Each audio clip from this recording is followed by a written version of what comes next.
السلام علیکم ورحمۃ اللہ وبرکاتہ۔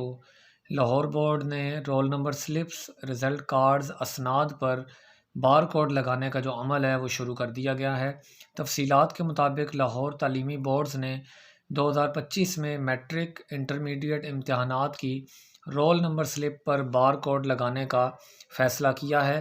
اس حوالے سے chairman task force committee boards Muzammil Mahmood صاحب نے صوبے بھر کے تمام بورڈز کو ہدایات جاری کر دی گئی ہیں۔ پنجاب کے تمام 9 کے 9 بورڈز کو اس حوالے سے پابند کیا گیا ہے۔ Chairman task force committee boards Muzammil Mahmood نے بتایا ہے کہ بار کوڈ پرنٹ کروانے سے بوٹی مافیا کا 100% خاتمہ ہو سکے گا۔ لاہور تعلیمی بورڈ 2001 سے پرنٹ ہونے والی تمام اسناد پر بھی بار کوڈ لگائے گا۔ تمام ایجوکیشنل نیوز کے لیے اور اپڈیٹس کے لیے ہمارے چینل پروفیسر ارشد بھٹی کو سبسکرائب بھی کیجیے گا، ویڈیو کو لائک اور شیئر بھی کیجیے گا۔ السلام علیکم۔